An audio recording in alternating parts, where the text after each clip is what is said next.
Hello everyone, कैसे हैं आप? आई होप आप अच्छे से होंगे। मेरे बच्चे, as you know we are preparing for term 2 exam. तो अभी हम चैप्टर नंबर 13 पे हैं, सरफेस एरिया एंड वॉल्यूम।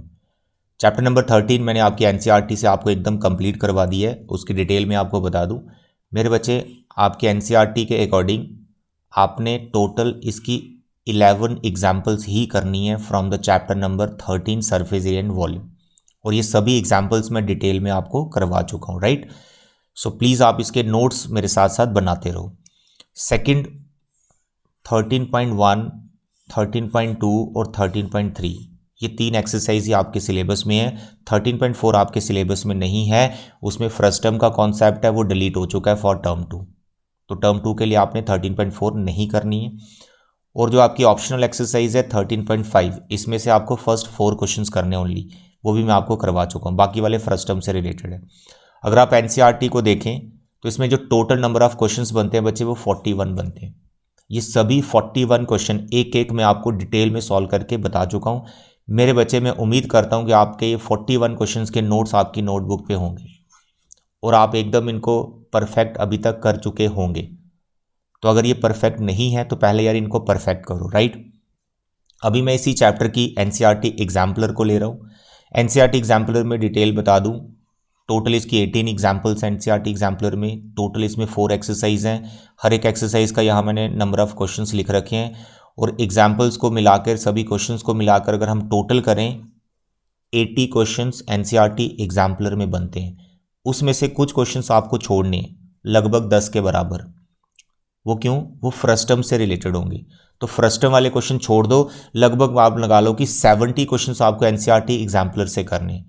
लेकिन उसमें मैंने पूरा हर एक क्वेश्चन को देखा ध्यान से, तो मैक्सिमम क्वेश्चन आपके एनसीईआरटी जैसे ही हैं, तो वो लगभग आपके कवर हो ही जाएंगे अगर आप प्रैक्टिस करोगे। मतलब वो आप कर लोगे बड़े आराम से कम 60 क्वेश्चन बड़े आराम से हो जाएंगे। तो आपको दिक्कत आएगी 10 क्वेश्चंस में, और वो 10 क्वेश्चंस मैंने आज यहाँ सिलेक्ट किए हैं। वही 10 क्वेश्चन मैं आपको एनसीईआरटी एग्जाम्पलर से करवाने वाला हूँ। तो जैसे 10 क्वेश्चन आप कर लोगे, फिर आप ये समझ लो कि आपकी एनसीईआरटी एग्जाम्पलर भी कवर हो गई। क्योंकि जो बाकी वाले क्वेश्चन है वो इतने ईजी हैं कि अगर एनसीईआरटी अच्छे से आती है तो वो हो जाएंगे। तो 10 क्वेश्चन जो मैंने सिलेक्ट करी हैं वो ज़्यादातर स्पीड वाले क्वेश्चन हैं, कि फ्लो ऑफ वाटर हमें गिवन होता है, उसकी स्पीड गिवन होती है, पाइप से जा रहा है, कभी सिलेंडर में पानी को फिल कर रहे हैं, इस टाइप के क्वेश्चंस। तो आपने एनसीईआरटी एग्जाम्पलर को करना तो पूरा ही है, प्रैक्टिस अच्छे से करना है। लेकिन जो 10 क्वेश्चन मैं आज करवा रहा हूँ ये इंपॉर्टेंट वाले क्वेश्चंस हैं, इनको अच्छे से कर लेना। हो सकता है इसमें से कोई आपको टर्म 2 में मिल जाए, ठीक है। तो इस लेक्चर के बाद हमारा एनसीईआरटी और एनसीईआरटी एग्जाम्पलर दोनों कवर हो जाएगा।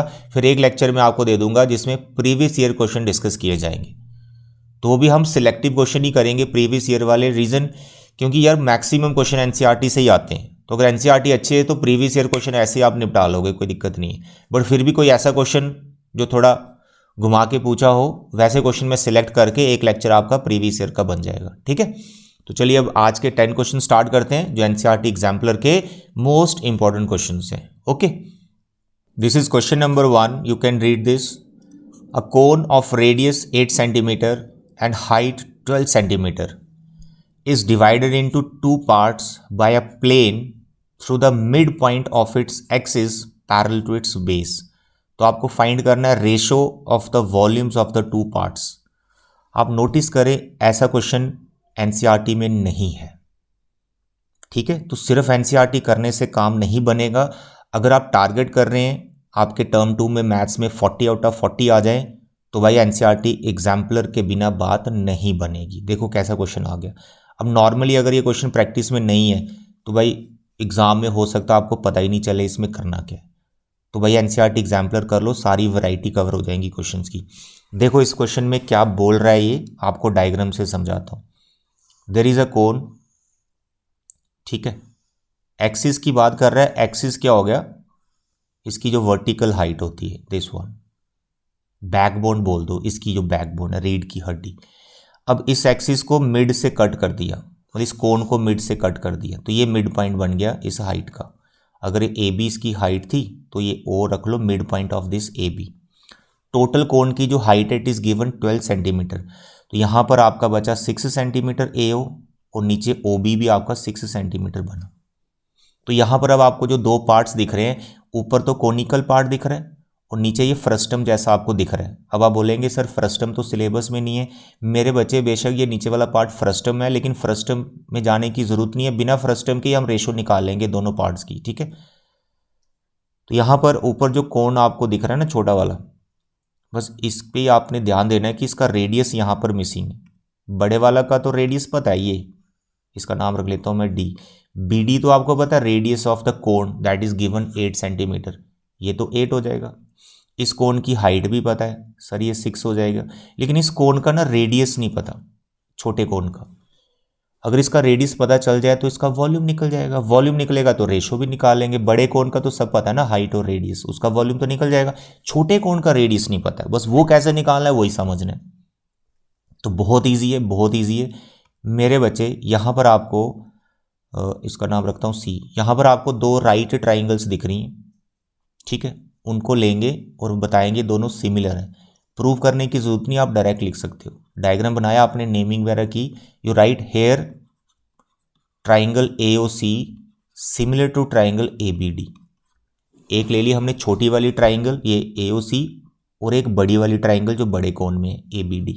ये दोनों ट्राइंगल से सिमिलर हैं बाय AA सिमिलरिटी। प्रूव करने की जरूरत नहीं, बस इतना ही लिखना होता है सिमिलर है और कौन से क्राइटेरिया से हो रही है, ठीक है। अब AA एज यू नो यार, एक एंगल तो इसमें 90 आ रहा है ना सेम, और एक एंगल आपका कॉमन आ रहा है, तो दूसरा तीसरा वाला भी इक्वल ही है, तो फिलहाल आप AA इसको लिख सकते हो। अब क्योंकि ये दोनों ट्राइंगल से सिमिलर हैं तो कॉरस्पॉन्डिंग साइड्स का रेशो सेम ले सकते हो। तो here you can write therefore AO upon AB, ठीक है। छोटी ट्राइंगल की साइड AO, बड़ी ट्राइंगल की AB, कॉरस्पॉन्डिंग साइड्स का रेशो बना लिया। Is equal to I can write OC by BD। तीसरी साइड लेने की जरूरत नहीं, उसकी हमें अभी चाहिए नहीं, वॉल्यूम के लिए स्लांटेड हमें नहीं चाहिए। तो AO का length is 6, AB yes sir it is given 12 centimetre. OC sir इसी का तो मसला था, OC को ढूंढना था जो कि रेडियस है छोटे कोण का, और BD जो कि रेडियस है बड़े कोण का, दैट इज 8। देखो यहाँ से R निकल रहा है, बस इतना सा कॉन्सेप्ट था इसमें। अब देखो NCERT में ऐसा कोई क्वेश्चन नहीं जिसमें आप सिमिलर ट्राइंगल का कॉन्सेप्ट लगा रहे हो, इसमें लगा के फिर रेडियस निकल रहा है। तो प्रीवियस नॉलेज तो हमें होनी चाहिए ना, जो हमने पढ़ लिया हुआ है। इसको कैंसिल वैंसिल करो और करके टोटल आपका रेडियस 4 आ जाएगा। तो आपका जो छोटा कोण है उसका हमने रेडियस निकाल लिया, तो भाई वॉल्यूम का रेशो आराम से बन जाएगा। कैसे करना है, रिक्वायर्ड रेशो, या आप डायरेक्ट लिखो ऐसे, ठीक है, रिक्वायर्ड रेशो। अब रेशो किस किस के बीच में निकालनी है ये ध्यान रखना, यहाँ बड़ी कई बार कन्फ्यूज़न हो जाती है। आप बड़ा कोण या छोटा कोण ले लेंगे बस खत्म हो जाएगी कहानी। नो मेरे बच्चे, यहाँ पर आपको बड़ा कोण का रेशो नहीं निकालना छोटे कोण के साथ, यहाँ पर दोनों पार्ट्स का रेशो निकालना। You can read this statement, 2 parts. जो नीचे वाला पार्ट है ये फ्रस्टम है, लेकिन फ्रस्टम तो आपने पढ़ा ही नहीं, लेकिन रेशो आपको निकालनी है, आराम से निकल जाएगी। देखो मैंने बोला कि यार बड़े कोण के वॉल्यूम में से छोटे कोण का वॉल्यूम माइनस कर दो तो क्या मिलेगा, तो जो फ्रस्टम वाला वॉल्यूम है उस वही तो मिल जाएगा, फ्रस्टम का वॉल्यूम मिल जाएगा। तो बड़े कोण में से छोटे कोण का वॉल्यूम माइनस करना है, तो आपको यहाँ पर जो दूसरा वाला पार्ट है उसका वॉल्यूम मिल रहा है, ये ध्यान रखना। रिक्वायर्ड रेशो में आपको ऐसे लिखना है। तो यहाँ पर I am writing required ratio is what, पहले मैं लिख लेता हूँ जो ऊपर वाला पार्ट है छोटा कोण, तो it's formula is 1/3 pi R square H। अब मैं नीचे लिखूंगा जो फ्रस्टम वाला पार्ट है ना, दूसरा पार्ट, उसका वॉल्यूम। तो फॉर्मूला तो आता नहीं आपको फ्रस्टम का, तो मैंने क्या बताया अभी कैसे लिखना है, बड़े कोण का वॉल्यूम 1/3 पाई R स्क्वायर H। ये बड़े कोण का वॉल्यूम RH मैंने कैपिटल रखा है यहाँ पर, माइनस छोटे कोण का वॉल्यूम, दैट्स ऑल। बस इसी को सिंप्लीफाई करना है, रेशो बन जाएगा। तो यहाँ पर आपने डिवाइड में जो लिखा है बस इसी का ध्यान देना है। कई बार बच्चे जल्दी जल्दी में बड़ा कोण ही लिख के आ जाते हैं, वो गलत हो जाएगा। तो मेरे बच्चे 1/3 पाई दोनों में कॉमन है, वो कैंसिल हो गया, तो पीछे बचा आपके पास R स्क्वायर H डिवाइड में R स्क्वायर H। अब डालो यहाँ पर वैल्यू, छोटे कोण का रेडियस जो अभी निकाला आपने 4, हाइट कितनी छोटे कोण की 6, डिवाइड में यहाँ पर आ रहा है R स्क्वायर बड़े कोण का रेडियस दैट इज 8, छोटे कोण का बड़े कोण का हाइट दैट इज 12, और यहाँ पर भी आएगा 4 × 4 × 6। बस ये कैलकुलेशन करनी है यार, 4 × 4 × 6 न्यूमिनेटर में। देखो कुछ भी मैं मल्टीप्लाई नहीं कर रहा हूँ, करने की ज़रूरत नहीं, क्यों टाइम वेस्ट करना आपने मल्टीप्लाई करके। इसको एज इट इज़ रखा ना, देखो ये फैक्टर और इन दोनों फैक्टर में ना 4 4 6 कॉमन आ जाएगा आराम से। नहीं पता चलता तो आप मल्टीप्लाई करके भी कर सकते हो माइनस वगैरह करके, बट ये 4 4 6 कॉमन आ रहा है। जैसे देखो ना, ये 4 यहाँ पर 8 8 है, तो मैंने 2 4 कॉमन लिए तो 8 8 के पास क्या बचा 2 इंटू 2। अब 6 मैंने कॉमन ले लिया ना, तो यहाँ 12 के पास क्या बचा 2, और यहाँ पर पूरा ही फैक्टर चला गया -1 बचा। तो ये सब कैंसिल हो गया, इसकी कैलकुलेशन कर दो। 2 2 2 4 8 हो गया, 8 में से 1 गया 7। This is a required ratio 1:7। अगर आप ये वाला पार्ट, जो दूसरा वाला पार्ट है, ये अगर आप न्यूमिनेटर में रखते हैं और छोटे कोण को डिनोमिनेटर में रखते हैं तो रेशो निकलेगी 7:1। आप कैसे भी करो, आंसर आपका सही ही माना जाएगा, ठीक है। क्योंकि यहाँ कुछ मेंशन नहीं कि कौन सा कोण हमें कहाँ रखना है, हमें simply find the ratio of the volumes of 2 parts निकालना है। तो मैंने छोटा कोण ऊपर रखा, फ्रस्टम वाला पार्ट नीचे रखा। तो this is very important question, ठीक है। चलिए आगे चलते हैं अभी ना। तो क्वेश्चन नंबर 2, ये भी काफ़ी इंपॉर्टेंट है। देखो ऐसा क्वेश्चन भी एनसीईआरटी में नहीं है। 3 cubes of a metal whose edges are in the ratio 3:4:5। There are 3 cubes, ठीक है, 3 क्यूब्स हैं, इनके अलग अलग डायमेंशंस हैं, लेकिन इनके एज किसी के नहीं पता है। छोटा क्यूब, बड़ा क्यूब, 3 क्यूब रख लिए मैंने। इन तीनों को मेल्ट किया, मेल्ट करके इन तीनों को बड़ा कोण बना दिया, क्यूब बना दिया, एक बड़ा क्यूब बना, तीनों को मेल्ट करके एक बड़ा क्यूब बना दिया, ठीक है। अब जो 3 छोटे छोटे क्यूब्स हैं ना, इनकी साइड पता नहीं है, एज नहीं पता, इनके सेम होते हैं बट पता नहीं है, लेकिन उनका रेशो पता है। देखो रेशो पता है 3:4:5, ठीक है, जो गिवन है अभी वो डिस्कस कर रहे हैं।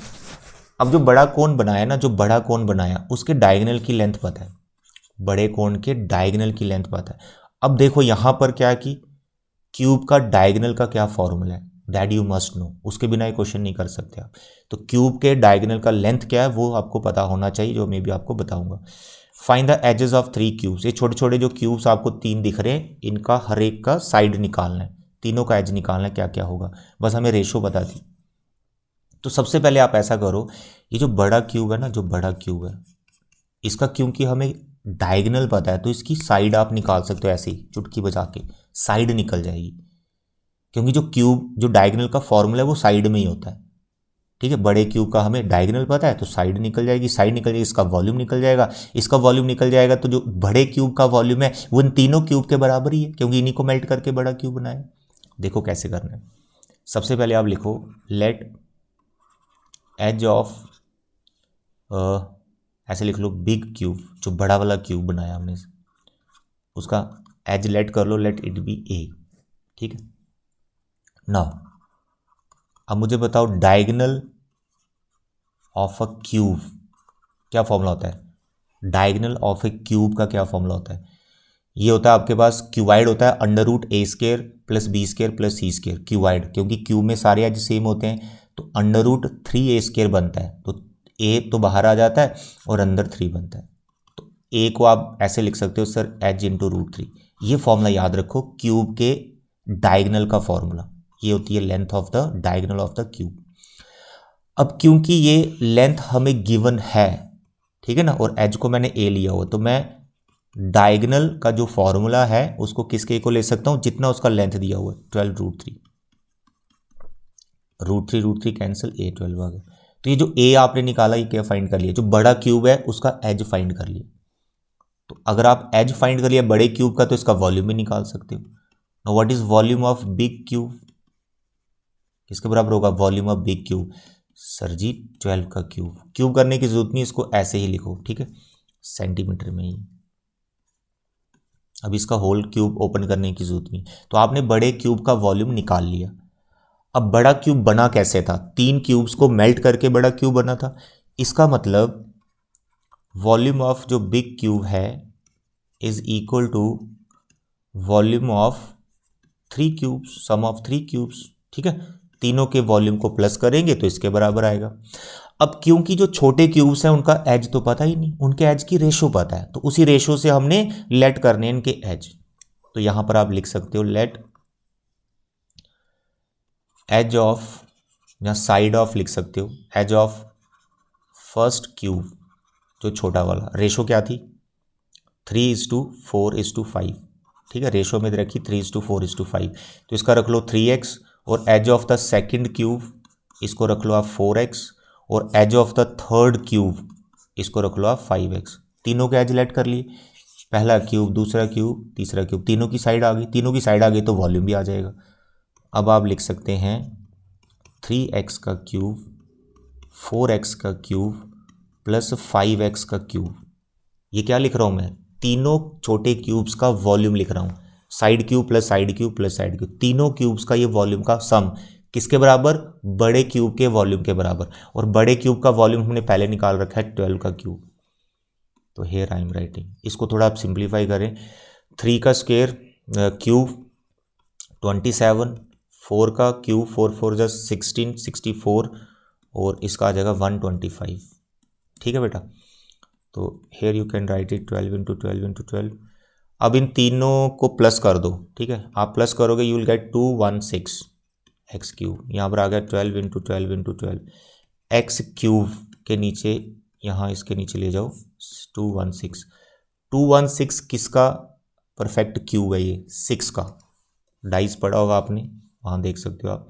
तो here I am writing now 12/6 का होल क्यूब। कैंसिल वैंसिल करके भी आ जाएगा, हमने ऐसे कर लिया, इसको कैंसिल किया, इट इज़ 2 का क्यूब। ठीक है, 6 2, तो x is equal to 2। x क्या निकला? What is x? Edge of the first cube. ठीक है, सॉरी x ऐसा एज वगैरह कुछ नहीं है, x रेशो में जो मैंने टर्म ली थी, तो x आपने निकाल लिया। अब तीनों की साइड निकल जाएगी, हमें यही फाइंड करना था। देखो, find the edges of 3 cubes. Ratio given थी ना, रेशो गिवन थी, तो आपने x निकाल लिया, रेशो का जो x था वो निकाल लिया हमने 2। तो यार यहां पर वैल्यूज डाल दो। बताइए फर्स्ट क्यूब का एज कितना आएगा? 2 3 जा 6 सेंटीमीटर। दूसरे कितने आएगा? 4 2 जा 8 सेंटीमीटर। तीसरे कितने आएगा? 5 2 जा 10 सेंटीमीटर। That's all. है ना, ये भी डिफरेंट क्वेश्चन है, इसको भी करना बच्चे। अच्छा क्वेश्चन है, बोर्ड में आने के चांसेस इसके हैं, ऐसा क्वेश्चन पूछा जाता है। ठीक है, 4 मार्क्स में आ सकता है। Now the question number 3, very interesting. How many cubic centimetres of iron is required to construct an open box?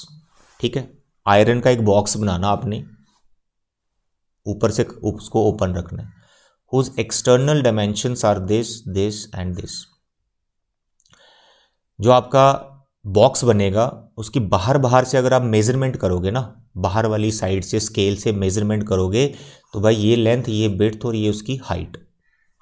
और साथ में हमें ये भी दे रखा है कि उस बॉक्स की जो थिकनेस है, क्योंकि आयरन का बन रहा है, मेटल का बन रहा है, तो उसकी कुछ थिकनेस भी है जिससे वो बन रहा है आयरन से। तो वो थिकनेस हमें दे रखी 1.5 सेंटीमीटर। क्योंकि हमें थिकनेस दे रखी है, तो जब आप अंदर वाली साइड से मेजरमेंट करोगे ना बॉक्स को, तो भाई यहाँ पर आपको थोड़ा सा ध्यान रखना है लेंथ, विड्थ और हाइट में, क्योंकि अंदर वाली जो डिमेंशंस होगी वो सेम नहीं होंगी एक्सटर्नल से, थिकनेस की वजह से। बाहर वाली जो डिमेंशंस हैं वो ज़्यादा होएंगी, उनकी लेंथ, विड्थ, हाइट ज़्यादा होएगी। इंटरनल साइड से मेजरमेंट करोगे तो उसकी कम आएगी, क्योंकि एक्सटर्नल लेंथ भी बढ़ गई, विड्थ भी बढ़ गई और हाइट भी बढ़ गई थिकनेस की वजह से। जैसे आपकी नोटबुक है, लेट अस सपोज ये आपकी बुक है, ठीक है, मानो ये ओपन है यहाँ से, तो ये थिकनेस की वजह से, है ना, थिकनेस की वजह से इसकी हाइट बढ़ जाती है। ऐसे ही बॉक्स में हो रहा है, मैं आपको बॉक्स बना के दिखाता हूँ। तो हमें करना क्या है यहाँ पर, a 1 cube of centimetre of iron weighs this, simply volume निकालना और उसको ग्राम में चेंज करना। देखो ये आपका बॉक्स आ गया, क्यूबाइडल बॉक्स है ये। बाहर से मेजरमेंट करोगे तो जो दे रखा है वो दिख रहा है, लेकिन थिकनेस भी तो है ना इसकी, थिकनेस, ये थिकनेस भी तो है। तो जब ये थिकनेस है तो अंदर से जब मेजरमेंट करोगे, इधर भी थिकनेस है, अंदर से मेजरमेंट करोगे, है ना, इधर भी है थिकनेस, इधर भी है थिकनेस। अंदर से जब मेजरमेंट करोगे तो भाई ये वाली लेंथ तो कम हो गई ना, और ये जो विड्थ है ये भी तो कम हो गई, और हाइट में भी चेंज आएगा, हाइट में भी चेंज आएगा। तो बस यही चेंजेस को आपको समझना है। तो यहां पर जो एक्चुअली आपको करना क्या है, जो भी इसका वेट निकालना है, उसका आंसर तो 2 लाइन का ही है कि रिक्वायर्ड वॉल्यूम। ठीक है, रिक्वायर्ड वॉल्यूम क्या आएगा, external volume minus internal volume. Answer इसका इतना सही है, external volume minus internal volume करना है। एक्सटर्नल वॉल्यूम लेंथ, विड्थ और हाइट कैपिटल रख ली मैंने। इंटरनल वॉल्यूम में formula same, length width height, लेकिन ये अलग होंगे थिकनेस की वजह से। तो मैंने स्मॉल LBH रख लिया, इंटरनल की डिमेंशन छोटी होंगी, वो देख लेते हैं। पहले मैं एक्सटर्नल का वॉल्यूम की जो डिमेंशंस दे रखे हैं वो लिख लूँ, 36, 25 और 16.5। अब मेरे को आप ये बताओ लेंथ में कितना चेंज आएगा, बस ये बताओ। मैं सिर्फ लेंथ को समझाता हूँ। देखो ये लेंथ दिख रही है आपको, बाहर बार से इसकी मेजरमेंट कितनी, बाहर बार से इसकी मेजरमेंट है 36 सेंटीमीटर। लेकिन जब आप बॉक्स के अंदर घुसोगे, बॉक्स के अंदर चले जाओगे और ये वाला मेजरमेंट करोगे जो कि लेंथ ही है अंदर वाली साइड से, तो ये कितना आएगा? तो थिकनेस आपको यहां से माइनस करनी पड़ेगी और इस साइड से भी माइनस करनी पड़ेगी, फिर जाके अंदर वाली साइड से आपको लेंथ मिलेगी उसकी। सेम स्टोरी विड्थ में, लेकिन हाइट में आपको दोनों साइड से माइनस नहीं करना, सिंगल साइड से करना है। हेयर आई एम राइटिंग, देखो छोटा वाला जो इंटरनल जो डायमेंशन है वो लिख रहा हूं। लेंथ कितनी होगी, जो एक्सटर्नल लेंथ है उसमें से थिकनेस माइनस करनी, that's all. External thickness length कितनी है 36, और थिकनेस हमें कितनी दे रखी है 1.5, ठीक है। और इसको 2 बार माइनस करना है, 2 बार, तो इट इज 2 × 1.5, यानी 36 में से 3 माइनस होगा तो ये 33। तो इंटरनल जो लेंथ बनेगी बॉक्स की वो 33 बनेगी। ऐसे ही बिड्थ, इंटरनल वाली जो बिड्थ है वो कितनी बनेगी, बाहर से है वो 25, अंदर से बिड्थ कितनी होगी, बॉक्स की थिकनेस एक लेफ्ट साइड भी और राइट साइड भी है, तो वो दोनों थिकनेस माइनस करनी पड़ेगी, यानी 1.5 2 टाइम माइनस करना पड़ेगा, यानी 3 माइनस करना पड़ेगा, यहाँ पर आएगा 22। लेकिन हाइट के केस में क्या होगा, ऊपर से वो ओपन है, ऊपर से एज सच कुछ भी नहीं, ऊपर से टॉप तक उसको मेजरमेंट करना है, लेकिन जो बेस है वो थिकनेस की वजह से अंदर वाली साइड से थोड़ी कम हाइट लेंगी जब अंदर से मेजरमेंट करोगे, तो थिकनेस सिर्फ एक ही बार माइनस करनी है हाइट के केस में। तो हाइट कितनी थी इसकी 16.5, इसमें से 1.5 सिर्फ एक ही बार माइनस करना है, तो भाई आपको ये मिल जाएगा 50, दैट्स ऑल। यही इसमें कॉन्सेप्ट है, इंटरनल की जो डायमेंशंस हैं उस पर फोकस करना था आपको। तो यहां पर आप साइड में ऐसे इसको दिखा सकते हो। तो भाई छोटा ये इंटरनल की डायमेंशंस कितनी आ गई 33 इंटू विड्थ कितनी आ गई, इट इज़ 22, और हाइट कितनी आ गई 50। तो मेरे बच्चे इसको जहाँ तो डायरेक्ट मल्टीप्लाई कर लो और माइनस कर दो, आंसर आ जाएगा, जहाँ फिर कॉमन लेके आप कर सकते हो। तो इसके आगे आपको छोड़ रहा हूँ आपको करने के लिए, नहीं तो ये टाइम बहुत लग जाएगा, इसको कर लेना। लेट अस सपोज कि आपका आंसर ये m आ रहा है, लेट अस सपोज आपका आंसर m आ रहा है सेंटीमीटर क्यूब। अब इसको चेंज करना है ग्राम में, दे रखा है, तो 1 क्यूबिक सेंटीमीटर में कितने ग्राम है, 1 सेंटीमीटर क्यूब में कितने ग्राम है 7.5 ग्राम, 7.5 ग्राम। तो इतने सेंटीमीटर क्यूब में कितने ग्राम होंगे, तो जितना भी आपका आंसर आएगा ना, सिंपली आपका आंसर आया हुआ m, तो भाई इससे इनटू कर लेना। अब ये m का वैल्यू क्या है वो आप जानो, ठीक है, वो आपने कैलकुलेट कर लेना, तो इसको कैलकुलेट कर लेना। चलिए अच्छा क्वेश्चन था ये भी। नाउ द क्वेश्चन नंबर 4, ये भी बड़ा इंटरेस्टिंग क्वेश्चन है ऐसा क्वेश्चन भी आपको, ऐसी स्टेटमेंट आपको एनसीईआरटी में नहीं मिलेगी। क्या देगा, the barrel of a fountain pen, जैसे आपके पास पेन होता है ना, ठीक है, फाउंटेन पेन है, उसमें इंक भरी जाती है, तो जिस पार्ट में इंक भरी जाती है उसको बैरल बोल रहा है। Barrel of a fountain pen cylindrical in shape is 7 centimetre long and 5 mm in diameter. Pen के जिस पार्ट में आप इंक भरते हो वो सिलेंड्रिकल है, उसकी आपकी हाइट और डायमीटर दोनों गिवन है। A full barrel of ink in the pen is used up on writing 3300 words. अगर आपने पेन को पूरा इंक से भरा हुआ है, उसकी बैरल को पूरा इंक से भरा हुआ है, तो आप उसको पूरा यूज कर लेते हो, तो आप कितने वर्ड्स लिख पाते हो, 3300 वर्ड्स आप लिख पाते हो एक बार बैरल भरने से ऑन एन एवरेज। आगे कह रहा है how many words can be written in a bottle of ink containing 1/5 of a litre. Ink कहां से भरते हो आप, जो भी आपके पास इंक वाली बॉटल है उस बॉटल से आप बैरल को भरते हो। अब इंक में जो बॉटल में इंक है वो कितनी है, 1 लीटर का 1/5, तो उतना पूरा बैरल वो पूरी इंक अगर यूज करोगे तो कितने वर्ड्स आप लिख पाओगे, सिंपल। तो सबसे पहले आपको यहां पर क्या करना है कि 1 लीटर में आप कितने वर्ड्स लिख पा रहे हो, 1 लीटर इंक में आप कितने वर्ड्स लिख पा रहे हो वो निकालना है, सिंपल। तो उसके लिए आपको चाहिए volume of the this barrel जो भी है। तो यहां पर मैं लिखता हूं dimensions, you can write volume of barrel. समझना इसको क्या है, cylindrical, pi r square h, pi you can take 22/7। What is the radius of this barrel, 5 mm उसका डायमीटर है, सेंटीमीटर में चेंज किया तो अपॉन 10 लिखना पड़ेगा, डायमीटर है ये, रेडियस करना है तो इसका हाफ भी करना पड़ेगा, और इसको 2 बार लिखना है फॉर्मूले में। I hope you are getting 5/10 for कि हमने mm को सेंटीमीटर में किया, 1/2 क्यों लगा रहा हूँ क्योंकि डायमीटर का मैंने रेडियस बना दिया। तो it is pi r square, height of that barrel it is 7। थोड़ी कैलकुलेशन करो, 11, 5 2 ये भी कट गया, 5 2 ये भी कट गया, ये पूरा आपका न्यूमिनेटर में बच रहा है 11 और डिवाइड में बच रहा है 2 2 2 8, इट इज सेंटीमीटर क्यूब।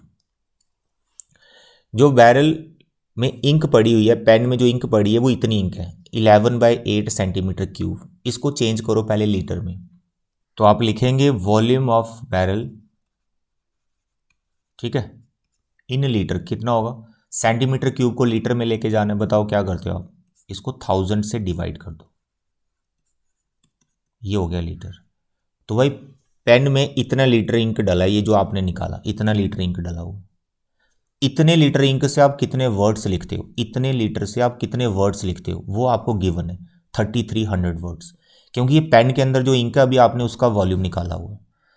हमें अभी कितना वॉल्यूम निकालना है, कितने वर्ड्स हम लिख पाते हैं वो आगे की स्टोरी। आई होप यहाँ तक क्लियर है। सिंपली हमने वॉल्यूम निकाला उस बैरल का और उसको लीटर में चेंज कर दिया। तो इसके बाद एक स्टेटमेंट आप लिख दो, therefore number of words with जो आया अभी 11/8000 लीटर्स ऑफ इंक, कि अगर मेरे पास इतना लीटर इंक है तो मैं 3300 वर्ड्स लिख सकता हूं। Number of words with this ink is equal to 3300 words, ठीक है, 3300 वर्ड्स।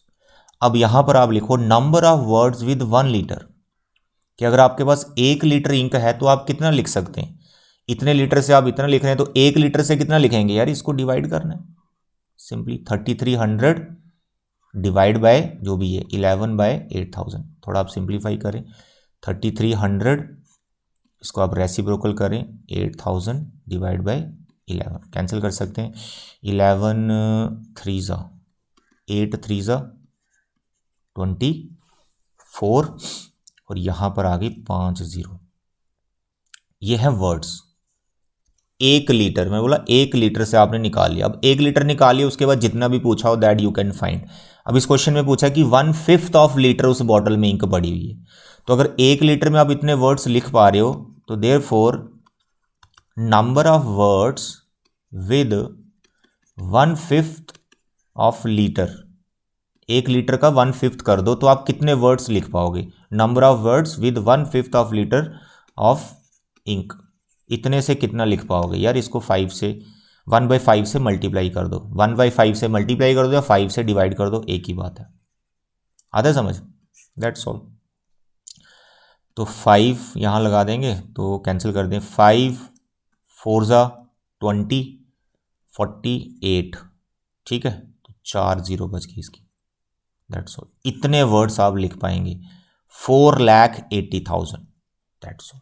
है ना डिफरेंट क्वेश्चन, अच्छा क्वेश्चन है सिंपल है, लेकिन नंबर ऑफ वर्ड्स कितने हम लिख पाएंगे वो हम ढूंढ रहे हैं। तो ऐसा कहीं एनसीईआरटी में स्टेटमेंट नहीं है, प्रैक्टिस अच्छे से किया तो कर सकते हैं आराम से, कोई दिक्कत नहीं है। चलिए अब आ गई है स्पीड वाले क्वेश्चन। देखो ऐसा क्वेश्चन एनसीईआरटी में भी है, यहाँ पर आपको टाइम फाइंड करना है।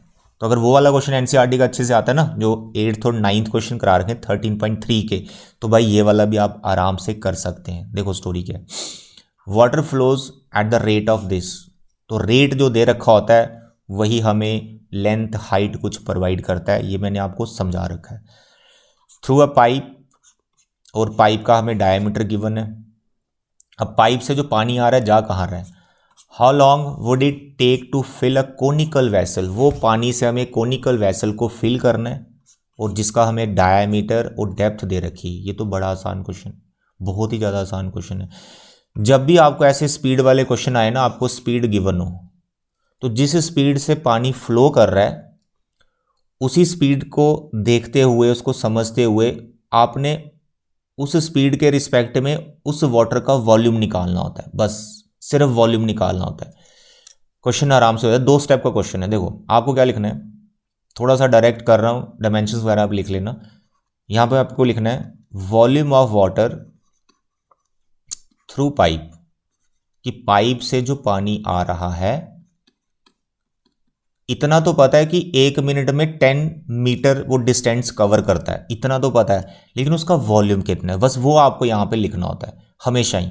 Volume of water through pipe in 1 minute, speed के रिस्पेक्ट में ही लिख रहा हूं ना, क्योंकि स्पीड है पर मिनट, तो मैंने पर मिनट का वॉल्यूम निकाल लिया, पर मिनट का वॉल्यूम निकाल लिया।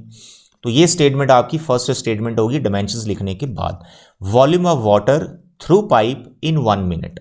अब पाइप किस शेप में होती है, सिलेंड्रिकल शेप में। फॉर्मूला लिखना है सिलेंडर का, पाई आर स्क्वायर एच। तो पाई को फिलहाल मैं पाई ही लिख रहा हूं, बाद में इसकी वैल्यू डालते हैं। रेडियस कितना है उस पाइप का, सर डायमीटर दे रखा है 5 mm, तो भाई इसको भी पहले आप 10 से डिवाइड करो, सेंटीमीटर सेंटीमीटर मीटर, सेंटीमीटर में ले जाते हैं, ठीक है। 5 को हमने 10 से डिवाइड किया, सेंटीमीटर में हो गया, और इसको हाफ से भी करना इनटू, ताकि डायमीटर का रेडियस बन जाए, तो इसको लिखना है 2 बार। ये बन गया पाई आर स्क्वायर। और हाइट हमेशा, या लेंथ जो हमेशा वो कौन बनता है, जो स्पीड दे रखी होती है, दैट इज 10 मीटर। अगर ये 10 मीटर है तो इसको लिखना है सेंटीमीटर में, तो इंटू 100, ये सेंटीमीटर हो गया। ये जो आपने कैलकुलेट किया, ये जो मैंने लिखा, this is the volume of water in 1 minute, 1 minute में इतना पानी निकल रहा है बाहर, तो ये हमें चाहिए होता है, ठीक है। This is centimetre cube. पर यूनिट का वॉल्यूम जब आपने निकाल लिया, फिर आपको यह देखना है कि पानी जहां जा रहा है उसको हमने पूरा फिल करना है, या फिर हाफ फिल करना है, या कितना पार्ट फिल करना है, उतना वॉल्यूम उसका निकाल लेना होता है। नेक्स्ट वेसल जो भी है, यहां पर जो है उसको पूरा ही फिल करना है। How long would it to fill a conical vessel, ऐसा कुछ नहीं कि हाफ फिल करना है, जितना फिल करना हो ना उसको उतना ही वॉल्यूम निकाला करो, नेक्स्ट वाले पार्ट जो करना है। तो यहां पर आपको इसको पूरा ही फिल करना है, तो सिंपली आपको इस कोन का वॉल्यूम निकालना है। वो जो कोन का वॉल्यूम होगा उसको इस पर यूनिट वाले वॉल्यूम से डिवाइड करना है। जिसको फिल करना है उसका वॉल्यूम, जितना उसको फिल करना है उतना वॉल्यूम, और उसको पर यूनिट वाले वॉल्यूम से डिवाइड करना है। ये वाला है पर यूनिट का वॉल्यूम, पर मिनट का वॉल्यूम है। तो आपको डिवाइड करने से जो मिलेगा वो आपको डायरेक्ट टाइम मिल जाता है, कि मिनट में आवर में, वो डिपेंड करता है आपने यहां यूनिट क्या लिया, मिनट लिया तो मिनट में आएगा। इतना लिखने के बाद थोड़ा सा डायरेक्ट किया करो, मार्क्स बिल्कुल नहीं करते आपके। देखो आपको लिखना है required time, required time to fill the vessel, conical vessel लिख लेना, कोन, कोन जैसा है। तो क्या लिखा मैंने, पूरा भरना है ना उसको, तो पूरा उसका वॉल्यूम लेना है कोन का, 1/3 पाई आर स्क्वायर एच। और डिवाइड में पर यूनिट का वॉल्यूम, पर यूनिट का वॉल्यूम जो आपने निकाला है स्पीड की मदद से, दैट इज पाई, इसका रेडियस है ये, ठीक है, 2 बार लिखना है रेडियस, पाई आर स्क्वायर। और हाइट कितनी है, 10 × 100 दैट इज 1000। बस इसकी कैलकुलेशन आपको टाइम दे देगी, जो कि मिनट में आएगा। पाई पाई यू कैन कैंसिल। रेडियस कितना है उस वेसल का, उस कोनिकल वेसल का, 40, नहीं, diameter is 40, radius is 20, 20 × 20। Height कितनी है कोनिकल वेसल की, हाइट ऑफ कोनिकल वेसल जो कि डेप्थ है, दैट इज 24। मेरे बच्चे बस इसको कैलकुलेट करना आपने, ठीक है। इसके डिवाइड में ऐसे 1 लिखता हूँ, ये वाली टर्म रेसिप्रोकल कर देता हूँ, 2 × 10 × 2 × 10, कैंसिल वैंसिल अभी एक ही साथ करेंगे, ठीक है। ये 2 10 2 और 10, ये रेसिप्रोकल हो गया, और ऊपर वाली टर्म यहाँ पर आ जाएंगी, 5 है, और ऊपर एक 5 है, और एक 1000 है। इसको कैलकुलेट करो, आपका आंसर आ गया। जो आंसर आया मिनट में आया, आगे उसको आवर में लेके जाना है, उसको सेकेंड्स में लेके आना, दैट इज योर चॉइस, ठीक है। 0 से सर 0 कैंसिल, 0 से सर 0 कैंसिल, सर हमारा 1 0 ये कैंसिल, सब कैंसिल हो रहा है सर। 5 से 20 कैंसिल, सर 4 आ गया, ठीक है। और जो बच गया उसको पहले लिखो, यहाँ पर 4 बच रहा है, यहाँ पर 24 बच रहा है, ठीक है। यहाँ पर आपका 2 बच रहा है, यहाँ पर 2 बच रहा है एक, ठीक है। 4 24 2 एंड 2 लिख लिया सब, डिवाइड में क्या है खाली 5। अब 5 तो किसी को कैंसिल कर नहीं रहा, तो भाई इसकी जो भी कैलकुलेशन आएगी that you have to do. 2 2 ज़ा 4, 4 4 ज़ा 16, 16 इंटू 24 डिवाइड बाई 5। तो मेरे बच्चे आगे इसको मल्टीप्लाई करके 5 से डिवाइड कर लेना, ये जो भी आंसर होएगा वो मिनट्स में होएगा, ठीक है। आगे इसको सेकेंड्स में लेके जाना है, 60 से इंटू कर दो, आवर में लेके जाना है 60 से डिवाइड कर दो, दैट्स ऑल। क्वेश्चन ये बहुत सिंपल होते हैं, जैसे मैं करवा रहा हूँ ऐसे ही एग्जाम में करना, मार्क्स बिल्कुल भी आपके डिडक्ट नहीं होंगे और शॉर्ट में निकल जाएगा, टाइम वेस्ट नहीं होगा आपका। पर यूनिट का वॉल्यूम टाइम फाइंड करना है, जिसको आप फिल कर रहे हो उसका कितना वॉल्यूम चाहिए, that divide by per unit का वॉल्यूम, कैलकुलेशन करो आंसर मिल जाएगा। चलिए now the same question, question number 6, ये भी वॉल्यूम वाला है, उसका टाइम वाला ही, इन व्हाट टाइम, टाइम ही फाइंड करना है।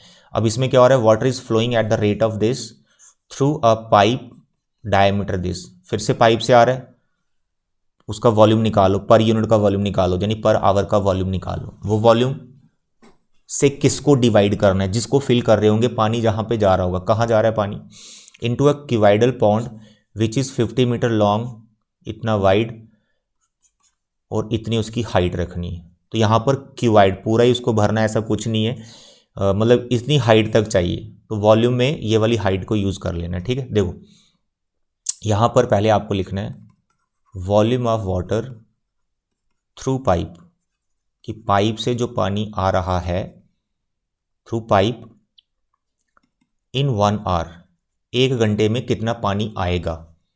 तो पाइप सिलेंड्रिकल है, pi r square h, pi radius देखो, अब इसका सारे यूनिट आप लेके जाओ मीटर में, क्योंकि ज़्यादातर ये मीटर है, ये भी मीटर है, ये भी मीटर है, सेंटीमीटर भी है, बट मीटर में लेके जाओ नहीं तो डेसिमल पार्ट बहुत आ जाएगा, तो हम यहाँ पर मीटर में ले जाएंगे।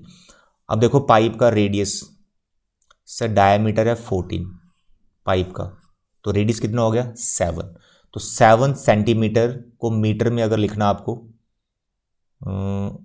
किलोमीटर है ना, सेंटीमीटर में लिखते हैं, ठीक है, सेंटीमीटर में लिखते हैं, आने दो जीरोज एक्स्ट्रा, कोई दिक्कत नहीं, डेसिमल में हमें दिक्कत रहती है, तो फिलहाल मैं 7 ही लिख रहा हूँ। हाइट ऑफ द पाइप वो स्पीड से पता चलती है, दैट इज 15 किलोमीटर, लेकिन इसको सेंटीमीटर में लिखना है, तो इट इज़ 15 किलोमीटर। इसको किया मैंने 1000 से इंटू, ये हो गया मीटर में, इसको किया मैंने 100 से इंटू, ये हो गया सेंटीमीटर में। ये जो आप एक्सप्रेशन लिख रहे हो, this is the volume of water per hour, 1 घंटे में इतना पानी पौंड में जा रहा है, इससे डिवाइड करना है पौंड के वॉल्यूम को, कितना वॉल्यूम है पौंड का, जितनी हाइट चाहिए उसके रिस्पेक्ट में वॉल्यूम पता चल जाएगा, तो you right it centimetre cube, ठीक है, ये वॉल्यूम आ गया। आगे लिखो आप रिक्वायर्ड टाइम, वो डायरेक्ट पता चल जाएगा अभी आपको, रिक्वायर्ड टाइम, तो रिक्वायर्ड टाइम में क्या आएगा, वॉल्यूम ऑफ, ऐसे लिखो, वॉल्यूम डायरेक्ट नहीं लिखो, थोड़ा सा इसमें टेक्निकल होना पड़ेगा हमें, इसमें लिख मैं वॉल्यूम में रहा हूँ, ऐसे लिख रहा हूँ, base area of pond multiply जितनी हाइट चाहिए, मतलब इतना वॉल्यूम चाहिए, लिखा मैंने वॉल्यूम ही है, लेंथ इंटू ब्रेड्थ होता है आपका पॉन्ड का, डायमेंशंस आ गई, एरिया आ गया और हाइट एच होगी, length into breadth into height ही लिखा है, ऐसे इसलिए मेंशन कर रहा हूँ, हाइट पर्टिकुलर है कि इतनी हाइट तक ही चाहिए, तो वो हम यहाँ पे लिख दें, तो यहाँ पे लिख देंगे volume of water per hour, कि 1 घंटे में कितना पानी उस पॉन्ड में जा रहा है, ये करोगे डायरेक्ट टाइम आ जाएगा। अब बेस एरिया देख लो कि वाइडल है, तो लेंथ ब्रेड्थ दे रखी है, सब कुछ हम सेंटीमीटर में लेके जा रहे हैं, तो 50 और 44 इनको भी सेंटीमीटर में लिखो, 50 मीटर है, सेंटीमीटर में करेंगे तो 100 से इंटू कर दिया, उसके बाद है 44 मीटर, 44 को सेंटीमीटर में करेंगे तो 100 से इंटू कर दिया, लेंथ इंटू ब्रेड्थ हो गई, बेस एरिया कितनी हाइट तक पानी रखना है वहाँ पर, that height is given 21 centimetre, तो ये ऑलरेडी सेंटीमीटर में, divide by volume of water per hour, per hour का वॉल्यूम देखो, अब जो निकलेगा वो आवर में निकलेगा, ये आपने निकाल रखा है पाई, पाई का वैल्यू डाल दो यहाँ पर, ऊपर कैंसिल तो हुआ नहीं है, 22/7, तो हेयर 7 इंटू 7 मल्टीप्लाई 15 किलोमीटर था, ये हो गया 1000 और मीटर बन गया, ये हो गया 20 सेंटीमीटर आ गया। तो मेरे बच्चे इसकी जो भी आप कैलकुलेशन करोगे, जो भी नंबर आएगा उतना टाइम लगेगा। अब वो टाइम किस में होगा, मिनट में कि सेकंड्स में, किस में होगा, आवर में होगा, क्योंकि आपने डिवाइड किससे कर रहे हो, पर आवर के वॉल्यूम से डिवाइड कर रहे हो, दैट्स ऑल। आई होप इसकी कैलकुलेशन आप कर सकते हो, है ना।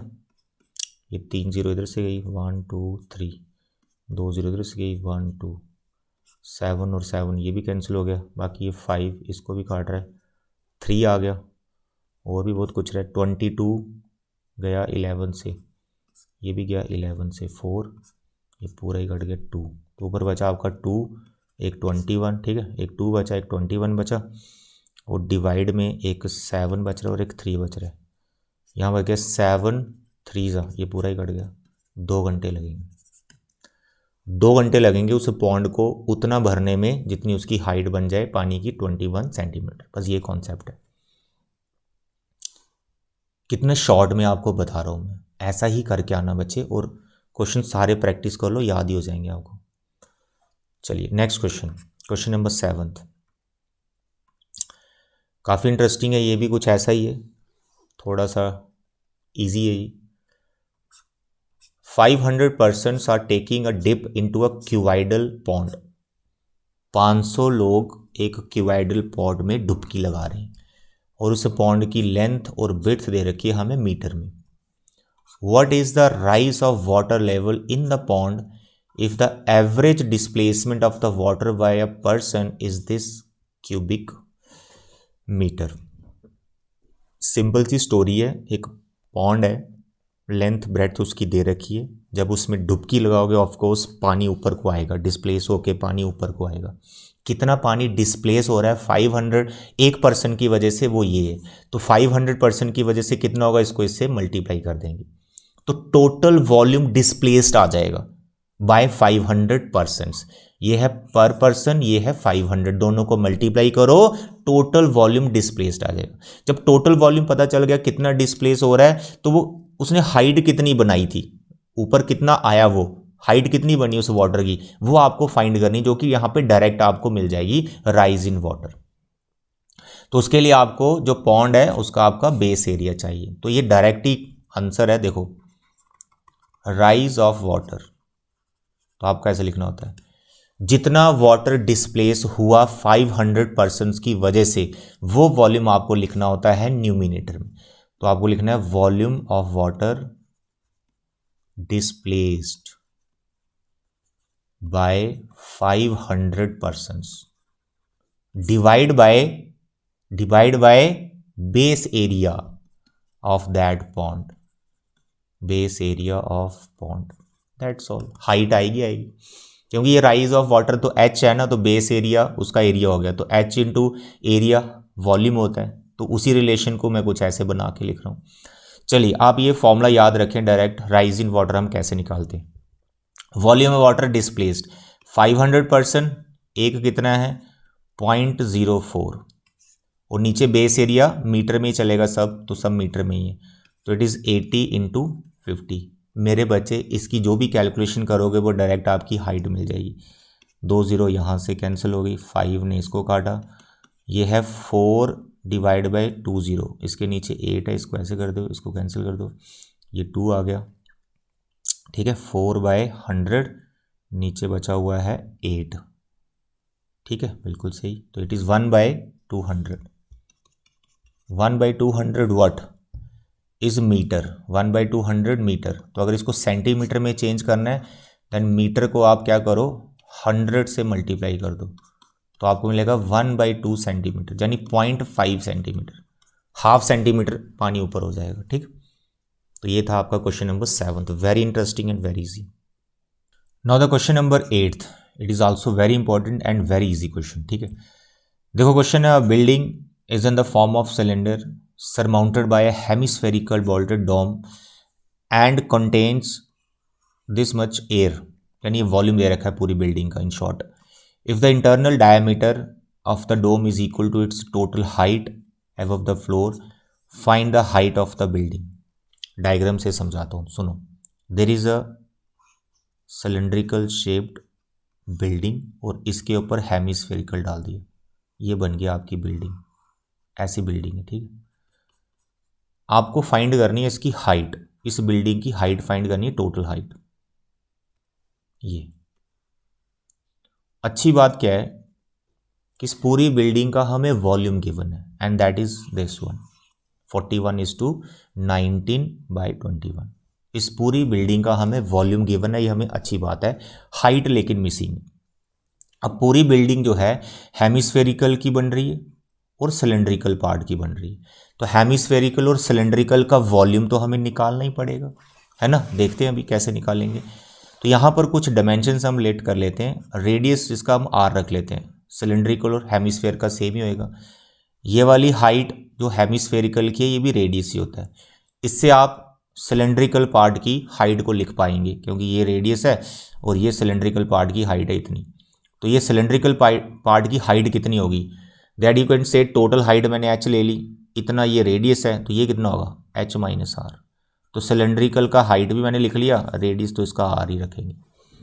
अब देखो यहाँ पर मेरे बच्चे ध्यान से समझना, यहाँ हमें एक रिलेशन भी गिवन है, उस रिलेशन को यूज़ करो, वो भी एक हमें हेल्प करेगा। क्या, internal diameter of the dome, diameter मतलब twice r, 2r, internal diameter is 2r, ठीक है, डायमीटर को मैंने 2r लिख लिया, रेडियस का double, is equal to the total height of the building, जो कि h लिया हो। तो ये रिलेशन को याद रखिएगा, यहाँ से मैं r लिख लेता हूँ h/2, तो कहीं ना कहीं ये हमें काम आएगा, क्योंकि हमें r तो चाहिए नहीं, हमें h ही चाहिए, तो मैंने r का रिलेशन एक h में बना के रख लिया। बाकी हमारी हेल्प ये वॉल्यूम ही करेगा जो हमें गिवन है।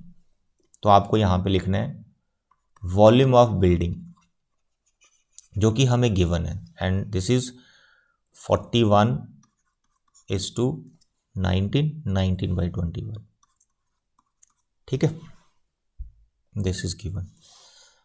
Now volume of building, building बनी सिलेंड्रिकल और हेमिस्फेरिकल पार्ट की, तो आप लिखेंगे पहले सिलेंड्रिकल पार्ट पाई r² और उसकी हाइट अभी h1 लिख लेता हूँ।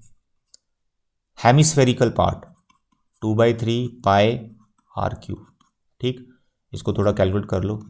41 और 21 को मल्टीप्लाई करना पड़ेगा, 41 2 4 2 8 1 6 और 8, इसमें आपको 19 प्लस करना पड़ेगा, 0 6 and 1 7 6 and 1 7 8 880, तो ये बना आपका 880/21 जो भी है, ठीक। अब देखो इसमें you can take pi common, you can take r² common. अब पीछे जो h1 बच रहा है ना, ये सिलेंडर की हाइट है, तो मैंने यहाँ पहले बता दिया जो सिलेंडर की हाइट है ये वाली पार्ट, उसको h माइनस आर लिख सकते हो आप, h1 की ज़रूरत नहीं, इसको लिखो h माइनस आर, एक बात, प्लस 2/3 पाई r³, पाई r² आपका बाहर है, यहाँ पर लिखो r, ठीक है बेटा। अब देखो क्या आपको r चाहिए, नो, आपको रेडियस तो चाहिए नहीं, आपको तो h चाहिए। रेडियस का रिलेशन मैंने बोला ये काम आएगा, तो पहले निकाल के रखा था, इस r की जगह आप h/2 लिख लो, जहाँ r दिख रहा है h/2 लिख लो, जहाँ r है वहाँ h/2 लिख लो। तो मेरे बच्चे पाई का वैल्यू भी डाल देता हूँ, 22/7, रेडियस को मैंने क्या बोला, क्या लिखना है h/2, तो here you can right h/2 और इसका स्क्वायर है h, r को क्या लिखना है h/2, r को क्या लिखना है h/2, जहाँ r है वहाँ h/2 लिख लिया। अब आपने इसमें से जो कैलकुलेशन करनी है आपको सिर्फ h ही मिलेगा, वही आपका आंसर है, इतना इजी क्वेश्चन है। यहाँ पर आपको ये रिलेशन को यूज़ करना ही पड़ेगा, याद रखिएगा, ठीक है, दैट्स ऑल। जब h आ जाएगा तो रेडियस भी आ जाएगा, जो भी पूछा हो सब निकल जाएगा, बस आपको h मिल जाएगा यहाँ से। अब देखो थोड़ी कैलकुलेशन करके दिखा देते हैं।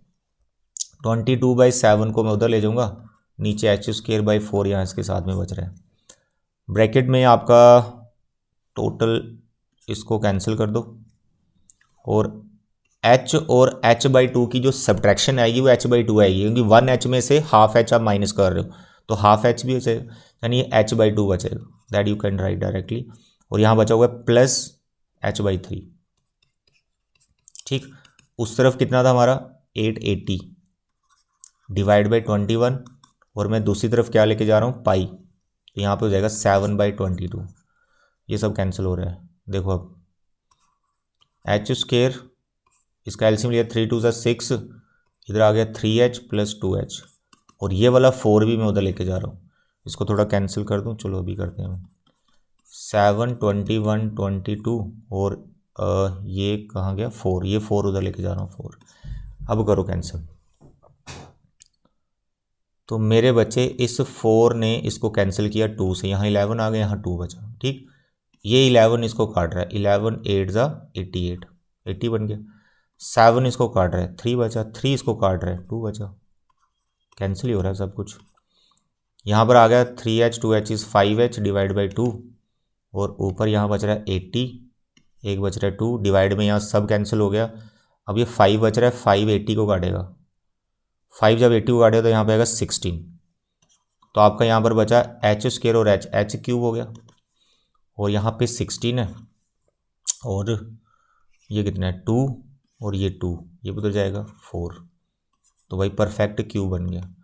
16 को you can write 4 into 4 and 4, तो एच क्यूब इज़ 4 का क्यूब।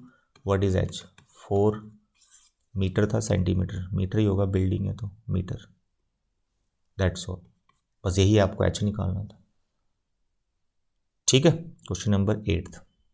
नोट्स बना लेना बच्चे, नोट्स नहीं बनाओगे, प्रैक्टिस नहीं करोगे, भूल जाओगे ये क्वेश्चंस मैंने काफ़ी सिलेक्टिव रखे हैं यहाँ पर। इतने क्वेश्चंस में से 10 क्वेश्चन मैंने आपके लिए सिलेक्ट किए। अब ये तो करना ही पड़ेगा आपको, इसका कोई दूसरा ऑप्शन नहीं है आपके पास। अब देखो फिर से स्पीड वाला क्वेश्चन आ गया। Water flows through a cylindrical pipe whose inner radius is this and the speed is this. Speed अब सेकेंड में दे रखी।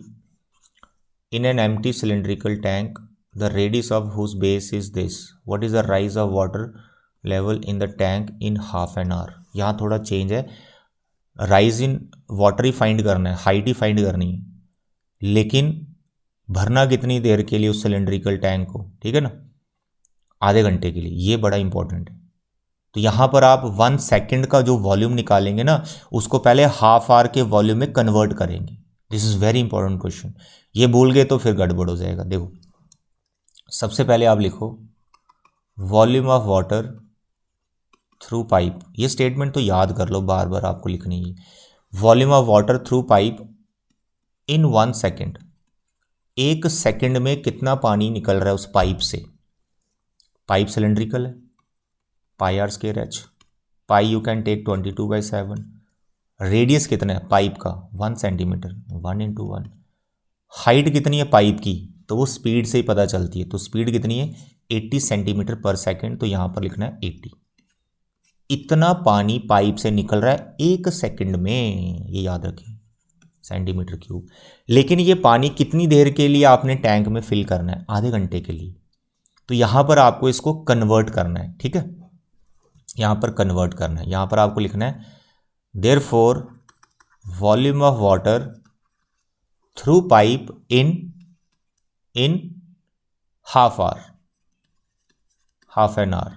अब हाफ एन आवर में सेकंड्स कितने होते हैं? आधे घंटे में सेकंड्स कितने होते हैं? 30 मिनट्स होते हैं। सेकंड्स करोगे तो इसको फिर 60 से भी इंटू करना पड़ेगा। यानी जो मैं हाफ एन आवर लिख रहा हूं, इसको मैं ऐसे भी तो लिख सकता हूं, दैट इज 30 इंटू 60 सेकेंड्स। क्योंकि आपको मैंने सेकेंड्स का रिलेशन निकाल के दिया ना, कि ये वॉल्यूम कितने सेकंड में? 1 सेकंड में।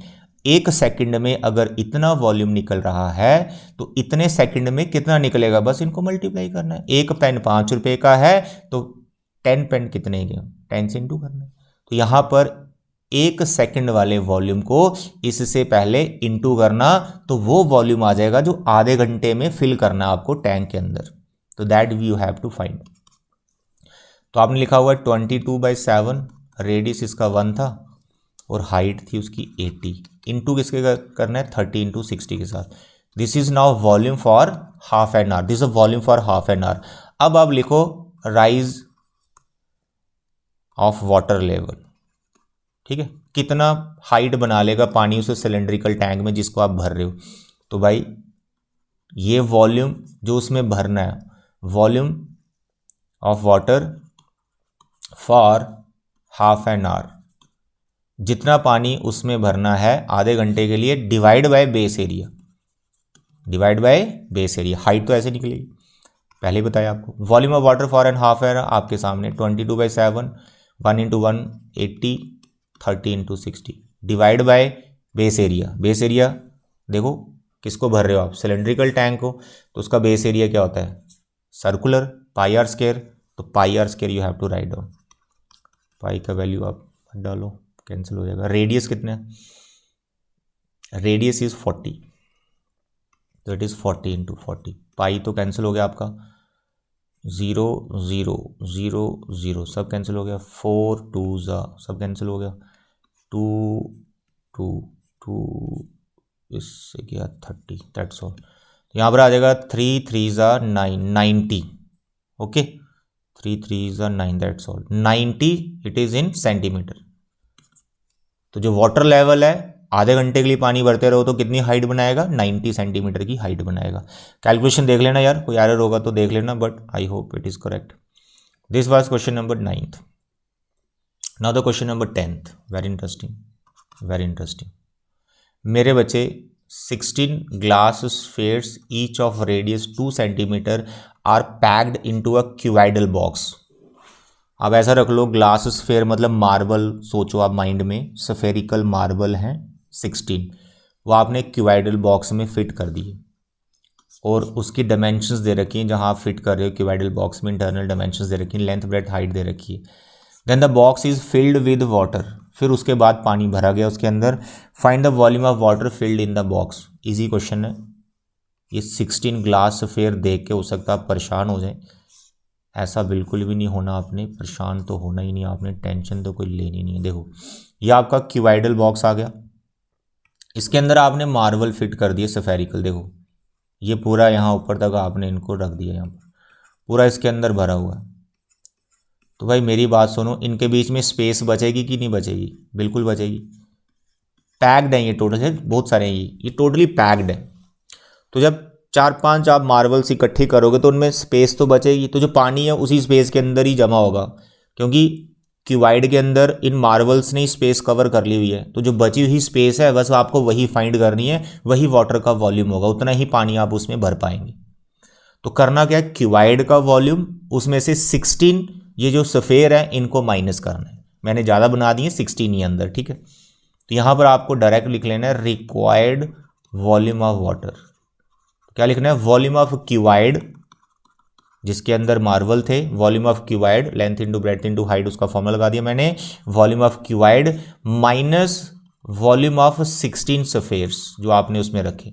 लेंथ ब्रेड्थ हाइट देख लो इसकी, 16 8 8, 16 8 8 माइनस 16 सफेयर, सफेयर का रेडियस है 2, तो 16 सफेयर, सफेयर का वॉल्यूम कितना होता है 4/3 पाई आर क्यूब, और रेडियस कितना है 2, इट इज़ 2 इंटू 2। बस इसकी कैलकुलेशन कर दो यार, हो जाएगा ये। 16 into 8 minus cancel as such तो कुछ यहाँ दिख नहीं रहा, कॉमन आप ले सकते हो, 22/7 पाई का वैल्यू डालो। तो ये अब आपके लिए छोड़ रहा हूँ, ये बहुत सिंपल सी कैलकुलेशन है, दैट यू कैन डू। कुछ कॉमन लो, कॉमन लेने के बाद फिर आप कैलकुलेशन करो। जैसे 16 मेरे को कॉमन दिख रहा है, फिर 2 2 2 8 8 मेरे को कॉमन दिख रहा है ना, फिर 4 और 22 में 8 फिर कॉमन, यानी ये फैक्टर पूरा कॉमन निकाला जा सकता है, फिर कैलकुलेशन करना, ठीक है। तो बच्चे ये थे आज के आपके कितने क्वेश्चंस, 10 क्वेश्चंस। तो एनसीईआरटी एग्जाम्पलर के बाकी वाले क्वेश्चन आप आराम से कर सकते हो, क्योंकि आपकी एनसीईआरटी के 41 क्वेश्चन परफेक्ट है। एनसीईआरटी परफेक्ट है तो सभी एनसीईआरटी के क्वेश्चन हो जाएंगे। ये 10 वाले स्पेशल क्वेश्चन आपको दिए मैंने, इनके नोट्स बना लो, ठीक है। Thank you, bye bye.